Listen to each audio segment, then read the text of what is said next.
my highlighters, this is the most highlightery. I have been really getting into highlighters recently, and I have bought so many this year. And yeah, I thought I would just rank them all the highlighters that I own. I'm not a crazy makeup hoarder, so hopefully I don't have too many, but some actually are going back. So this collection that I have is actually going to be truncated. You know what, actually we'll do it in reverse. We'll build it up. So the very last one actually is unfortunately going to be one that I tried recently, and I think I actually put it in a video, so you might have seen it, and you definitely might have seen my underwhelming reaction towards the product. But it is the MAC Mineralize Skinfinish, and this one is in Lightscapade. Although it looks beautiful in the pan, as I struggle to get it open, as beautiful as it looks in the pan, like it has this very marbled texture, but I have some on my finger here, and then I'm just going to swatch that. It just doesn't give me much. It's honestly just kind of like a palish powder with maybe a little bit of slight pearlescence, but I just feel like when I put it on my face, I don't get much. It's really underwhelming. I am going to actually return this. I didn't really use it too often. I might have just, swatched it a couple times, but yeah, not very impressed with this. In last place, which is 7th. The next one that I have is a really old school product. NYX Jumbo Multi-Use Face Stick. And you know what, actually, I think the very popular one was the one in Milk, and that was like actually an eyeshadow stick. Okay, well, I don't see the shade on this, but I'm pretty sure it's the color Vanilla. So let me actually do a little bit of a squiggly like that. Starky white. This is not bad, even the place that it's in. I just find myself not really reaching for this too often. That is number 6. So what comes in at number 6 is going to be my other product in that MAC haul. It is going to be the other Mineralized Skinfinish, and this one is in the very popular, super popular MAC Soft and Gentle. In comparison to Lightscapade, this one is a little bit more pink, but they feel a little bit dry. I think, I don't have too much experience with like all these kind of different formulas and such in makeup, but it feels a little bit dry, and it feels a little bit chalky in the pan when you kind of swirl your finger through it. That is the swatch there. Oh, that's a little hard to see, but it's subtly more pink. So this one is the Milk one, this is Lightscape, and then this is Soft and Gentle. But yeah, so a little bit more subtly pink. I think the shimmer on this one shows up much better. I don't know, I'm still in the position of thinking that this is maybe an older formula, and maybe back then, maybe a couple years ago, this was super popular, but since then other highlighters have taken its place, and yeah, it just doesn't spark joy. This is also a lot of product to go through. This will definitely, like, if I decide to keep this will take me years, maybe even a decade or something to finish this product. Now we get to number 5. Now this is where I kind of started to struggle a little bit, the Hourglass palette. Now I am just talking about specifically the highlighter in this Jellyfish palette, in the Hourglass Jellyfish palette. This color right here, so it's the marbleized, slightly opal-y pink one with a subtle pink shimmer to it. And this is when the competition really gets good, because now all these highlighters I just think are really good. I have nothing bad to say about it. It's just maybe a color that I'm not reaching for as often. It does have that subtle pink tone to it, and I think for my skin having definitely a yellowish tone to it, that the pink maybe doesn't quite look good on my skin, but I still think I can get away with it. It definitely feels so much smoother than the MAC ones. So that's the Jellyfish one in here. Actually, what's the name of it? Metallic Strobe Powder in Opal Strobe Light. So yeah, and I can move my hand back and forth so you can see. Even though this is ranking in 4th place, I still think it is excellent. And you know what? That is specifically just for the highlighter too.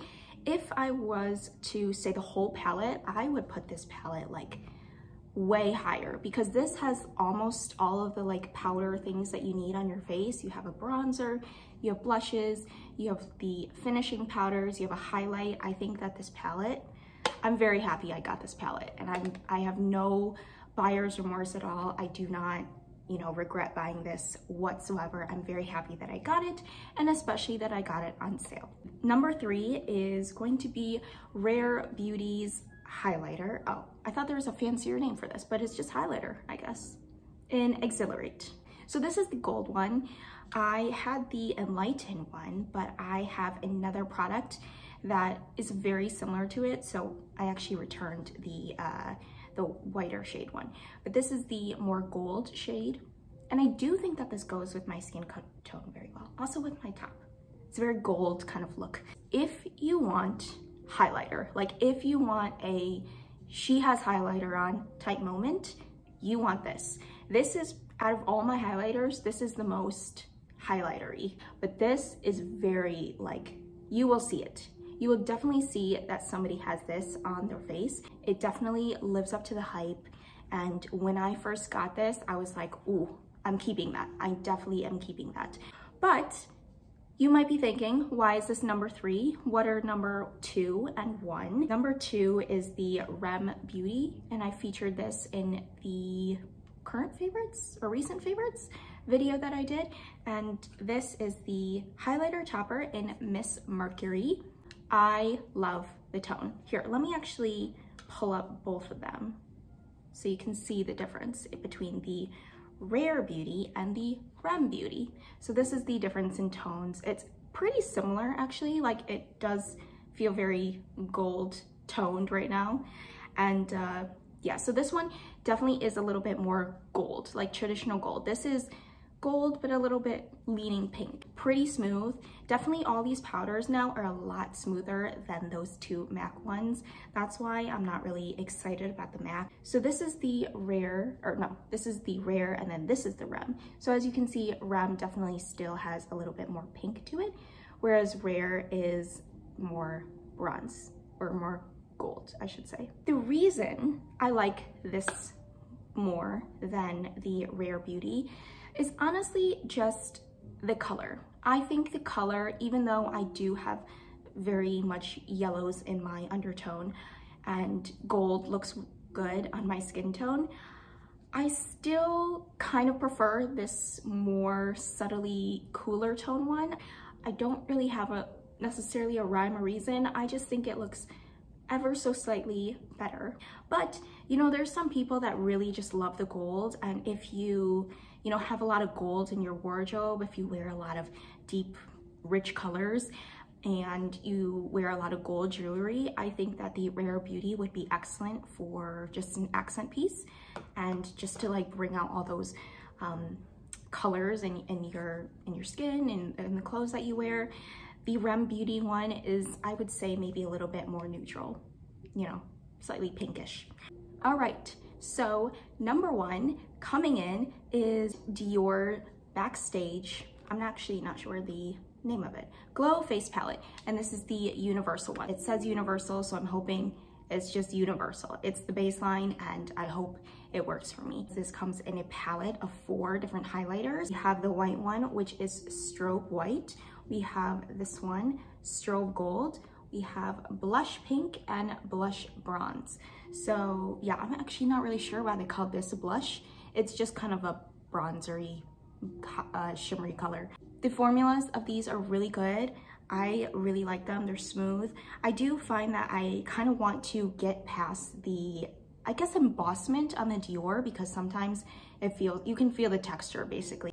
All right, this is my poor swatching here, but we have the white one, this gold one, which hopefully you can kind of see on my skin, and you have the pink one right there. I don't know if you can see that. And then you have the bronzery gold one. So I did it in a 4x4 or 2x2 grid. They are very smooth shadows, and they leave a subtle shimmer. It's not chunky shimmer. It just looks really soft on your skin, but also having that highlighter effect. The biggest reason why I have this as number 1 is honestly just the value. This is, well, Hourglass is also, I think, a little bit borderline luxury, but Dior, traditionally luxury brand, but the value of this palette is honestly so good. This one is $48 and there's 4 different powders, which means each of them come out to be roughly $12. The product size in here is 0.4 ounces, which means each little pan is 0.1 ounce. In comparison, Rare Beauty one. This one, at the time I'm recording this, $25, and you only get 1 shade in here. This one is actually on the website, on the Sephora website, it actually lists it as slightly under 0.1 ounce, and this one is $25. So if you do your math right, basically breaks down to be actually half the price. So yeah, that's kind of the breakdown on the quantity. So Dior is actually such a good value compared to Rare Beauty. And I actually don't think it's just Rare Beauty, it's a lot of other highlighters too. This Dior, much better value than I think it claims to be.